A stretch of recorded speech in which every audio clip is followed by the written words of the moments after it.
نحمده ونصلي على رسوله الكريم اما بعد فاعوذ بالله من الشيطان الرجيم بسم الله الرحمن الرحيم يا رب لك الحمد كما ينبغي لجلال وجهك وعظيم سلطانك۔ اللہ تبارک و تعالیٰ کی حمد و ثنا کے بعد آئیے درود پاک پڑھنے کی سعادت حاصل کرتے ہیں۔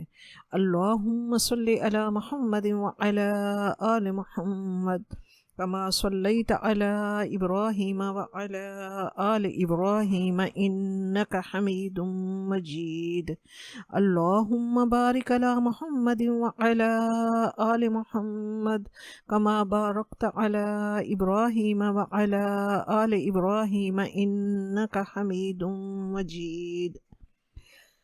سورۃ آل عمران آیت نمبر 26۔ قل اللہم مالک الملک تؤتی الملک من تشاء وتنزع الملک ممن تشاء وتعز من تشاء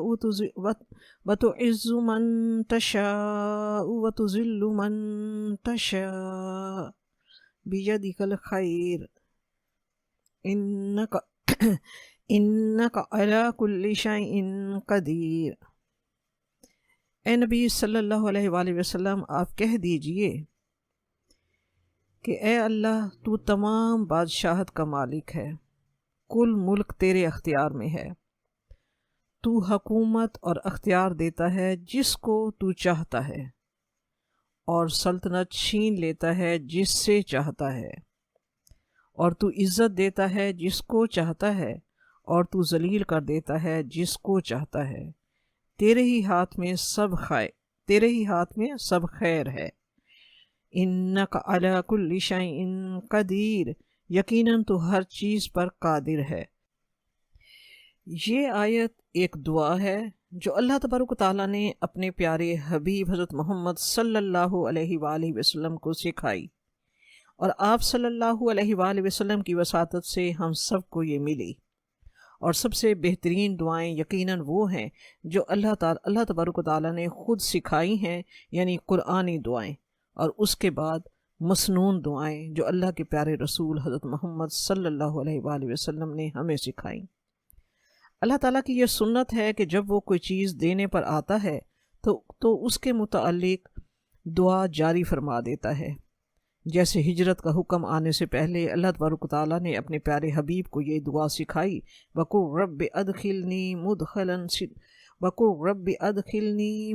صِدْقٍ وَأَخْرِجْنِي مُخْرَجَ صِدْقٍ وَاجْعَلْ لِي مِن لَّدُنكَ سُلْطَانًا نَصِيرًا۔ سورۃ بنی اسرائیل کی آیت نمبر 80 ہے یہ، کہ اے میرے پروردگار، مجھے اچھی طرح داخل کرنا، یعنی ہجرت کے موقع پر یہ آیت نازل ہوئی، اچھی طرح داخل کرنا یعنی مدینہ منورہ میں، اور اچھی طرح نکالنا یعنی مکہ معظمہ سے، اور مجھے اپنے پاس سے میرے لیے زور اور قوت کو میرا مددگار بنا۔ اب اللہ تبارک و تعالیٰ نے یہ دعا سکھائی ہے کہ اے محمد صلی اللہ علیہ وآلہ وسلم، اپنے رب کی تعظیم کرنے، اس کا شکر ادا کرنے، اور اسے اپنے تمام کام سونپنے، اور اس کی ذات مبارکہ پر پورا بھروسے کا، اس کی ذات پاک پر پورا بھروسے کا اظہار کرنے کے لیے ان الفاظ میں ان کی اعلیٰ صفات بیان کرو۔ ان الفاظ میں اللہ تعالیٰ کی اعلیٰ صفات بیان کرو جو اس آیت میں بیان کی گئی ہیں۔ کیا بیان کی گئی ہیں؟ کہ کہو، اے مالک ملک، اے تمام بادشاہتوں کے مالک، تیری ملکیت میں سب کچھ ہے، تو جسے چاہے حکومت عطا کرے، اور جس سے چاہے تو اپنا دیا ہوا واپس لے لے۔ اور یقیناً یہ سچ ہے، یہ حق ہے، اللہ تعالیٰ ہی مالک ملک ہے۔ تو اللہ تبارک و تعالیٰ نے یہ دعا سکھائی اپنے پیارے حبیب کو۔ وجہ یہ تھی کہ اقتدار کی منتقلی ہونے والی تھی، نبوت کی منتقلی تو ہو گئی تھی کہ نبوت بنی اسحاق یعنی بنی اسرائیل سے بنی اسماعیل کو دے دی گئی۔ قبلہ کی منتقلی بھی ہو چکی، یعنی بیت المقدس سے بیت اللہ قبلہ ہو گیا۔ امامت بنی اسرائیل سے لے کر بنی اسماعیل کو دے دی گئی۔ اب عملی اقتدار اور طاقت کفار سے منتقل ہو کر مسلمانوں کی طرف آ رہی تھی۔ رب کریم نے یہ دعا سکھا دی، کہو اے اللہ، تو ہی اپنی خلق میں جس طرح چاہے رد و بدل کرتا ہے، تو جو چاہے کر گزرتا ہے، تو عز من تشاء و تذل من تشاء۔ مفسرین کا یہ بھی خیال ہے کہ کفار مکہ کو یہ اعتراض تھا کہ ان دو بستیوں میں سے کسی بڑے شخص پر اللہ تعالیٰ نے اپنا کلام کیوں نازل نہ کیا۔ اللہ تعالیٰ نے اس کی تردید میں یہ آیت نازل فرمائی، تو عز من تشاء و تذل من تشاء۔ اور اللہ تبارک و تعالیٰ نے قرآن پاک میں یہ بھی فرمایا، اہم یقسمون رحمت ربک، کیا تیرے رب کی رحمت کو بانٹنے والے یہ لوگ ہیں؟ جب ان کے رزق تک کا مالک اللہ ہے، جسے چاہے کم دے، جسے چاہے زیادہ دے، وہ جسے چاہے نبوت سے سرفراز کر دے، اور اس سے زیادہ بہتر اور کون جانتا ہے؟ اللہ عالم حیث یجعل رسالتہ، اللہ زیادہ جانتا ہے اچھا کہ کہاں اسے اپنی رسالت نازل فرمانی ہے۔ بیدک الخیر، اسی کے ہاتھ میں ساری بھلائی ہے، وہ جانتا ہے۔ بعض مفسرین کا یہ خیال ہے کہ یہ خطاب یہود و کفار سے ہے، جو جنگ خندق کے موقع پر یوں کہہ رہے تھے کہ ان مسلمانوں کا یہ حال ہے کہ اپنے بچاؤ کی خاطر خندق کھود رہے ہیں، نہ کھانے کے لیے کچھ پاس ہے اور نہ ہی کوئی اسلحہ جنگ ہے، لیکن کیسر و کسریٰ کو فتح کرنے کے خواب دیکھ رہے ہیں۔ یہود و کفار کے اس طنز کا جواب اللہ تبارک و تعالیٰ نے اس آیت میں دیا، وَتُعِزُّ مَن تَشَاءُ وَتُذِلُّ مَن تَشَاءُ۔ اور دنیا کی آنکھوں نے دیکھا کہ کفار و مشرکین کو ذلیل و خوار ہو کر واپس جانا پڑا۔ اللہ تعالیٰ ہی عزت دینے والا ہے، اور حقیقت تو یہ ہے کہ سب سے بڑی عزت اللہ تبارک و تعالیٰ پر ایمان اور اس کے حبیب حضرت محمد صلی اللہ علیہ وآلہ وسلم پر ایمان ہے۔ اصل عزت اللہ، اس کے رسول اور مومنین کے لیے ہے۔ اللہ تبارک و تعالیٰ نے سورۃ المومنون میں فرمایا، وَلِلَّهِ الْعِزَّةُ وَلِرَسُولِهِ وَلِلْمُؤْمِنِينَ، اور عزت اللہ تعالیٰ کے لیے ہے اور اس کے رسول کے لیے اور اس کے مومنین کے لیے۔ تو دیکھیے ایمان کامل اور حب رسول کا اعجاز۔ آپ صلی اللہ علیہ وآلہ وسلم نے فرمایا، جب میں جنت میں داخل ہوں گا تو میری سواری کی لگام بلال کے ہاتھ میں ہوگی، وہ لگام پکڑے پکڑے جنت میں میرے آگے آگے ہوں گے، وہ لگام پکڑے پکڑے جنت میں میرے آگے ہوں گے۔ بلال رضی اللہ تعالیٰ عنہ نہ تو سید زادے تھے، نہ قریشی، نہ عربی، نہ گورے، وہ تو غلام زادے تھے۔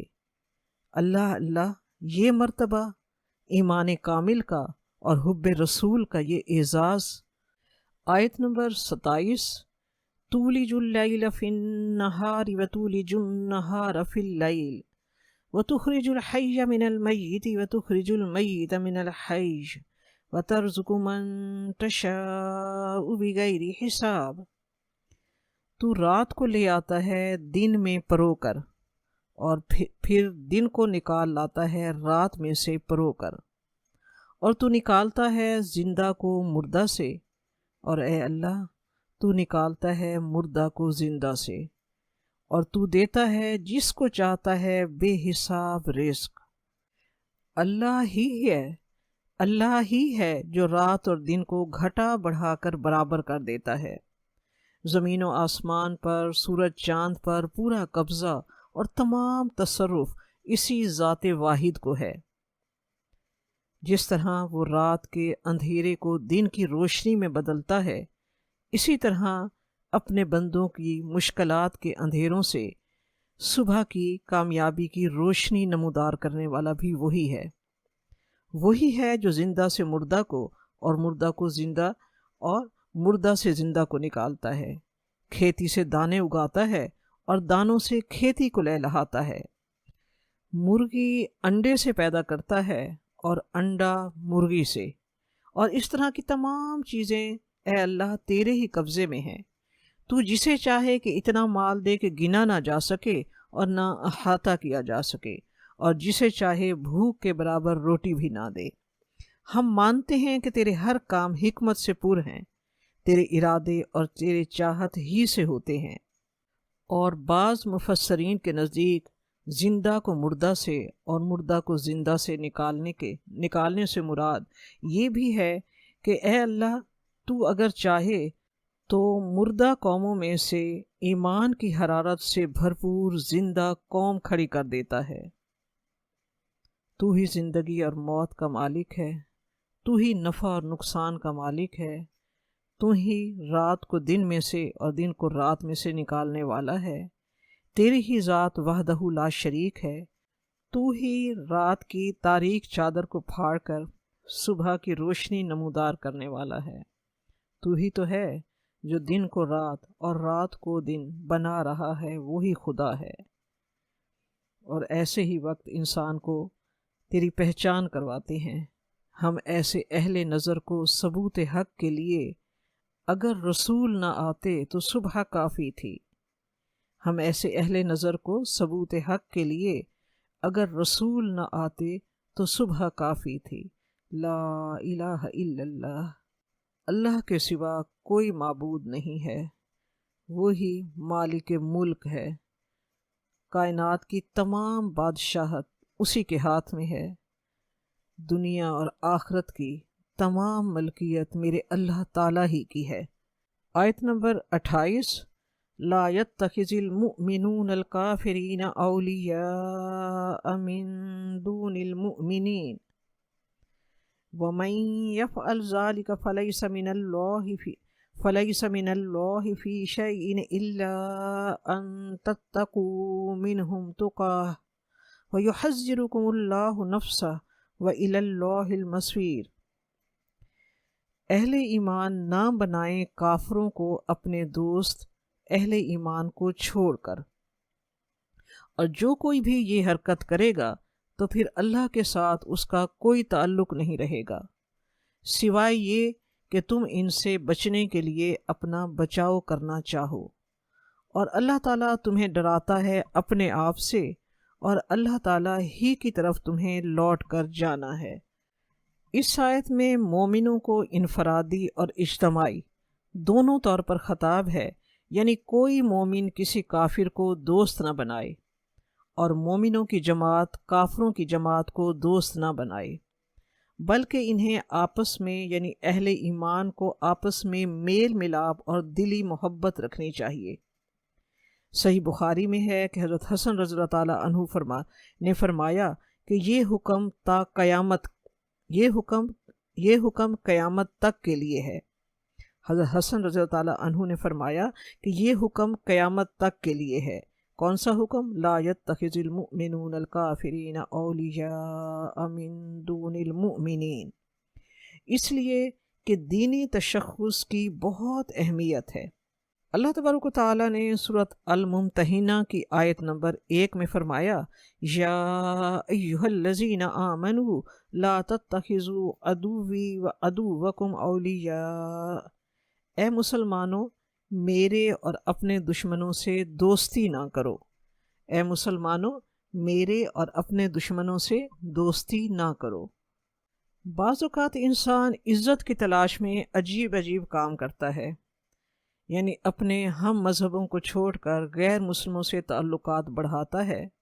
رب کریم ان سے فرماتا ہے، اَیَبْتَغُونَ عِندَهُمُ الْعِزَّةَ فَلِلَّهِ الْعِزَّةُ جَمِيعًا، کیا وہ ان کے پاس عزت تلاش کرتے ہیں جبکہ عزت تمام کی تمام اللہ تعالیٰ ہی کے پاس ہے یا اللہ تعالیٰ کے لیے ہے۔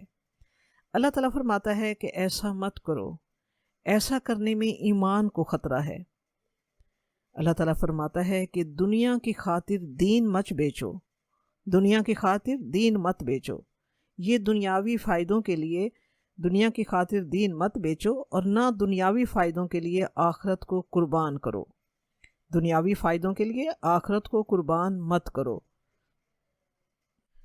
اچھا، ایک بات یہ ہے کہ اس آیت میں یہ نہیں کہا جا رہا کہ تم غیر مسلموں سے بالکل کوئی تعلق نہ رکھو، بلکہ جس چیز سے منع کیا جا رہا ہے وہ سچی اور دلی دوستی رکھنے سے منع کیا جا رہا ہے، مخلصانہ تعلقات رکھنے سے منع کیا جا رہا ہے۔ اگر ہم بالکل ہی تعلق نہیں رکھیں گے تو ہم جو اللہ تعالیٰ کے پیغام اور اس کی کتاب کے امین ہیں، ہم یہ پیغام ان تک کیسے پہنچا سکیں گے؟ پھر اگر ہم نے ان سے تعلقات میں سچی دوستی اور دلی تعلق بڑھا کر اپنے ایمان کو خطرے میں ڈال دیا تو وہ پیغام جو ہم نے انہیں پہنچانا تھا وہ جب ہمارے پاس ہی نہ رہا تو قیامت کو ہم اللہ تعالیٰ کو کیا جواب دیں گے؟ اصل میں تعلق کے کئی درجے ہوتے ہیں۔ ہم اگر انہیں تقسیم کریں تو یوں سمجھ لیں کہ پہلا درجہ ہے مواسات کا۔ مواسات سین سے، مواسات کا مطلب ہے کسی کی ہمدردی کرنا، یعنی انسانی ہمدردی، کسی کی مدد کرنا، یہ سب کے ساتھ جائز ہے، مسلم غیر مسلم سب کے ساتھ ہے۔ کوئی بیمار ہے، اگر وہ غیر مسلم ہے اور ڈاکٹر مسلمان ہے تو اس کا فرض بنتا ہے کہ اس سے ہمدردی کرے اور اس کی مدد کرے، خواہ وہ مسلم ہو یا غیر مسلم۔ کوئی بھوکا ہے تو اس کو کھانا کھلانا اس سے منع نہیں کیا گیا۔ ان کو کوئی ایسا فائدہ پہنچانا جس کا تعلق انسانی ہمدردی سے ہے، اس سے بھی منع نہیں کیا گیا، کیونکہ انسانی بھائی چارے کا تعلق تو سب انسانوں سے ہے، اس سے منع نہیں کیا گیا، مگر حالت جنگ میں اس سے بھی منع کیا گیا ہے۔ لیکن عام حالات میں ان کی ہمدردی، انسانی تعلق، دکھی وقت میں ان کے کام آنا، یعنی مواسات سے منع نہیں کیا گیا۔ دوسرا درجہ ہوتا ہے مدارات کا، میم پہ پیش کے ساتھ، جیسے ہم اردو میں کہتے ہیں خاطر مدارات، یعنی یہ ظاہری خوش اخلاقی کا نام ہے، چاہے مسلم ہو یا غیر مسلم، یہ خوش اخلاقی سب کے ساتھ جائز ہے۔ اگر غیر مسلم بھی آپ کے گھر آئے تو عزت و تواضع کرنا یہ جائز ہے۔ آپ صلی اللہ علیہ وآلہ وسلم یہود کی اچھی طرح مہمان نوازی کیا کرتے تھے۔ تیسرا ہے معاملات، یعنی تجارت، خرید و فروخت، اس سے بھی منع نہیں فرمایا گیا اس آیت میں۔ ہم دیکھتے ہیں کہ جب آپ صلی اللہ علیہ وآلہ وسلم کی وفات ہوئی تو آپ صلی اللہ علیہ وآلہ وسلم کی زرہ ایک یہودی کے پاس کچھ جو کے عوض گروی رکھی ہوئی تھی۔ قرض کا لین دین، خرید و فروخت غیر مسلم سے کرنے سے منع نہیں کیا گیا۔ ان کے ساتھ تجارت کرنا، ان کی ملازمت کرنا یا انہیں ملازم رکھنا، اس کی اجازت ہے۔ کفار کے اداروں میں پڑھنا، اگر اس میں مواقع اور زمانے کے تقاضے کے لحاظ سے زیادہ انہیں بہتر پاؤ تو اس کی اجازت ہے۔ جنگ بدر میں جو کفار قیدی بن کر آئے تھے، آپ صلی اللہ علیہ وآلہ وسلم نے ہر قیدی کو فدیہ میں 10 مسلمانوں کو پڑھانا فدیہ مقرر کیا تھا، اس لیے کہ اس وقت تعلیم کے ذرائع مسلمانوں کے پاس کم تھے۔ غیر مسلم کو ملازم رکھا جا سکتا ہے، اس کی کمپنی میں کام کیا جا سکتا ہے۔ دوسرا ایک یہ ہے کہ اگر کافروں کے مذہب کو برا جانتا ہو مگر کسی دنیاوی لالچ کی وجہ سے مسلمانوں کے مقابلے میں ان کی مدد کرتا ہو اور مسلمانوں کے راز ان کو بتاتا ہو، یہ گناہ کبیرہ ہے، یہ گناہ کبیرہ ہے۔ اللہ تبارک و تعالیٰ نے اس سے منع فرمایا ہے۔ تعلقات کا چوتھا درجہ ہے موالات، اس سے مراد ہے دلی محبت اور دوستی، یہ اولیاء سے ہے، جیسے اللہ تبارک و تعالیٰ نے فرمایا لا یتخذ المؤمنون الکافرین اولیاء، ایسی دوستی، ایسی تعلق سے منع کیا گیا ہے۔ اولیاء ایسے قلبی دوست ہوتے ہیں جو ایک دوسرے کے رازدار بھی بن جاتے ہیں اور ایک دوسرے کے پشت پناہ بھی ہوتے ہیں۔ یہ تعلق کفار کے ساتھ اختیار کرنے کی اجازت نہیں ہے۔ ان کے کفر پر راضی ہونا، ان سے گہری دوستی رکھنا، ان کے دین کو پسند کرنا، ان سے دلی تعلق رکھنا، انہیں عزیز ترین ساتھی اور رازدان بنانا، ان پر ڈیپینڈ کرنا، ان پر توکل اور بھروسہ کرنا، یہ قطعاً حرام ہے۔ ایسا تعلق صرف اہل ایمان سے ہو سکتا ہے، کفار سے نہیں۔ کافر اللہ کے دشمن ہیں اور اللہ تعالیٰ سے اور اللہ کے دشمن سے بیک وقت دوستی رکھنا ایمان کی علامت نہیں ہے۔ کتنی پیاری بات اللہ تبارک تعالیٰ نے سورۃ المجادلہ کی آیت نمبر 22 میں کہی ہے، لا تجد قوما یؤمنون باللہ والیوم الآخر یوادون من حاد اللہ ورسولہ ولو كانوا آباءهم أو أبناءهم أو إخوانهم أو عشيرتهم۔ جو لوگ اللہ تعالیٰ پر اور یوم قیامت پر ایمان رکھتے ہیں، تم ان کو اللہ اور اس کے رسول کے دشمنوں سے دوستی کرتے ہوئے نہیں دیکھو گے، خواہ وہ ان کے باپ ہوں یا بیٹے یا بھائی یا خاندان ہی کے لوگ ہوں۔ اسی آیت میں آگے اللہ تبارک و تعالیٰ نے فرمایا، الا ان تتقوا منہم تقا، سوائے یہ کہ تم ان سے بچنے کے لیے اپنا بچاؤ کرنا چاہو، سوائے یہ کہ تم ان سے بچنے کے لیے اپنا بچاؤ کرنا چاہو۔ اس کا مطلب یہ ہے کہ بعض اوقات ایسے حالات ہوتے ہیں کہ کھلے مقابلے کا بھی موقع نہیں ہوتا، تو آپ دشمن کو طرح دیتے ہیں اور اس طرح گویا وقت حاصل کرتے ہیں۔ تو اس دوران اگر ظاہری خاطر مدارات کا معاملہ بھی ہو جائے تو کوئی حرج نہیں ہے، لیکن مستقل طور پر کفار سے قلبی محبت قائم کرنا ہرگز جائز نہیں ہے۔ یعنی ان کے شر سے بچنے کی صورت میں اگر تم ظاہر داری رکھو اور ظاہری طور پر تعلق رکھو تو اس میں برائی کی کوئی بات نہیں ہے۔ یہ کس وقت ہوتا ہے؟ یہ اس وقت جب اسلام کمزور حالت میں ہو، جیسے آج کل کے حالات ہیں، تو اللہ تعالیٰ اس وقت کے لیے بھی ہماری رہنمائی فرما رہا ہے۔ اللہ تبارک و تعالیٰ آگے فرماتا ہے، وَيُحَذِّرُكُمُ اللَّهُ نَفْسَهُ وَإِلَى اللَّهِ الْمَصِيرُ، اور اللہ تعالیٰ تمہیں ڈراتا ہے اپنے آپ سے اور اللہ ہی کی طرف تمہیں لوٹ کر جانا ہے۔ اللہ تعالیٰ تمہیں اپنے آپ سے ڈراتا ہے، یعنی اپنے دبدبے اور اپنے عذاب سے اس شخص کو اللہ تعالیٰ خبردار کیے دیتا ہے جو اس کے فرمان کی مخالفت کر کے اس کے دشمنوں سے دوستی رکھے اور اس کے دوستوں سے دشمنی رکھے۔ اگر تمہیں کسی سے ڈرنا ہے تو پھر اللہ ہی سے ڈرو، ادھر ادھر کسی اور سے ڈرنے کی ضرورت نہیں ہے۔ اللہ تعالیٰ تمہیں اپنے آپ سے ڈراتا ہے۔ اللہ تعالیٰ تو واللہ رؤوف بالعباد، اللہ تو محبت کرتا ہے اپنے بندوں سے۔ یاد رکھو کہ اللہ ڈرنے کی چیز نہیں ہے، وہ اپنے بندوں پر بہت رؤوف، بہت مہربان ہے۔ اللہ تعالیٰ پھر بھی فرما رہا ہے، ڈرا کرو۔ ہے نا دلچسپ بات کہ اللہ تعالیٰ بندوں کو اپنے آپ سے ڈراتا ہے، مگر وہ اپنے بندوں پر بہت مہربان۔ تو معلوم ہوا کہ یہ ڈر ایسا ڈر ہے جیسا ڈر انسان کو اپنے محبوب سے ہوتا ہے۔ یہ بڑا زبردست ڈر ہوتا ہے، ایسا ڈر کہ کہیں میں اس کی نظروں میں گر نہ جاؤں۔ جو پیار وہ مجھے دے رہا ہے، جو رحمت وہ لٹا رہا ہے، کہیں اس میں کمی نہ آ جائے۔ فرمایا، یہ رویہ رکھو، میں اپنے بندوں پر بہت مہربان ہوں، لیکن تمہیں اپنے آپ سے ڈراتا ہوں، اور اس لیے ڈراتا ہوں کہ کسی اور سے نہ ڈرو، کفار سے تو بالکل نہ ڈرو، صرف اللہ سے ڈرو۔ یعنی کہیں انسانوں کا خوف تم پر اتنا نہ چھا جائے کہ اللہ کا خوف دل سے نکل جائے۔ اللہ تعالیٰ فرما رہا ہے کہ کہیں انسانوں کا خوف تم پر اتنا نہ چھا جائے کہ اللہ کا خوف دل سے نکل جائے۔ انسان زیادہ سے زیادہ تمہاری دنیا بگاڑ سکتے ہیں، مگر اللہ تعالیٰ تو تمہیں دائمی عذاب دے سکتا ہے۔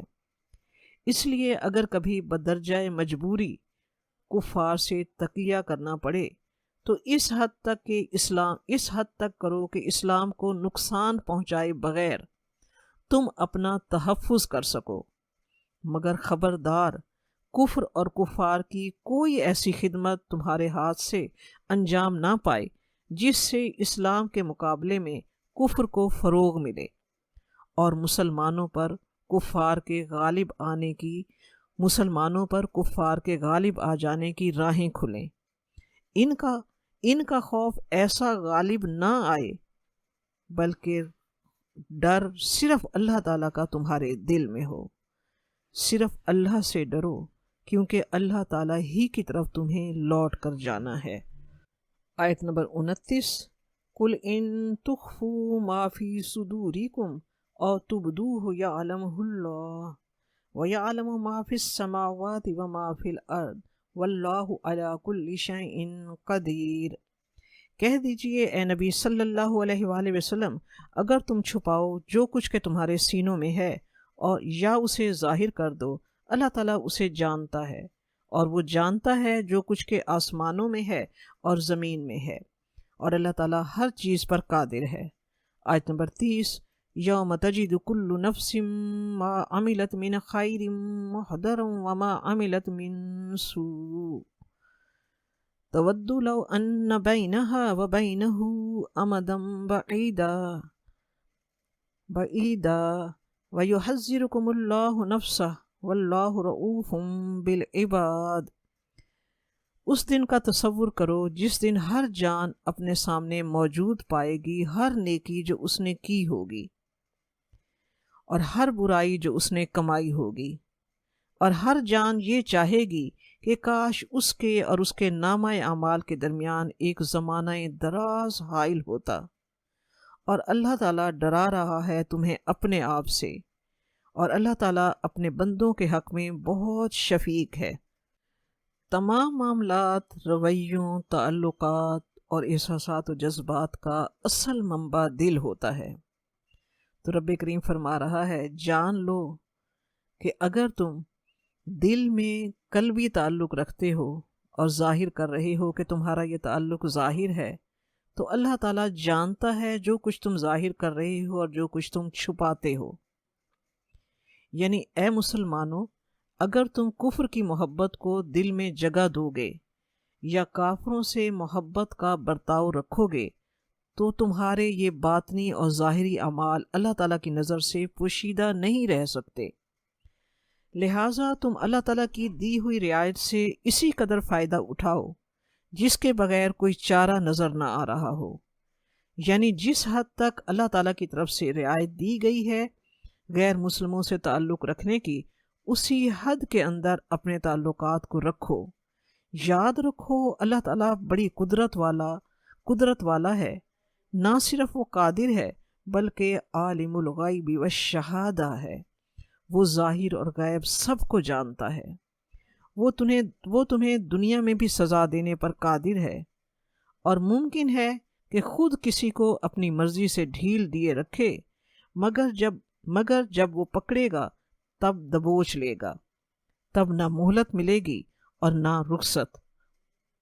یوم تجد کل نفس ما عملت من خیر محضرا وما عملت من سوء۔ یاد رکھو کہ ایک دن آنے والا ہے، اس دن تمام عمر کے برے بھلے کام سامنے رکھ دیے جائیں گے۔ نیکیوں کو دیکھ کر انسان کو خوشی ہوگی، اور برائیوں پر نظریں ڈال کر وہ دانت پیسے گا اور حسرت اور افسوس کا اظہار کرے گا۔ سورۃ الزخرف کی آیت نمبر 38 میں اللہ تعالیٰ نے فرمایا کہ ایسا شخص جو اللہ تعالیٰ کے احکام سے منہ موڑ کر شیطان کے راستے پر چلتا ہے، قیامت کے دن اس کا یہ حال ہوگا کہ وہ کہے گا قال یا لیت بینی و بینک بعد المشرقین فبئس القرین۔ کیا اچھا ہوتا کہ اے شیطان میرے اور تمہارے درمیان مشرق و مغرب کا فاصلہ ہوتا، تو بہت برا ساتھی ہے۔ قیامت کے دن چاہے کسی نے نیکی ذرا بھی کی ہوگی وہ اس کے اپنے سامنے حاضر پائے گا، اور جو برائی اس نے کمائی ہوگی وہ اسے بھی دیکھ لے گا۔ یُنَبَّأُ الْإِنسَانُ یَوْمَئِذٍ بِمَا قَدَّمَ وَأَخَّرَ۔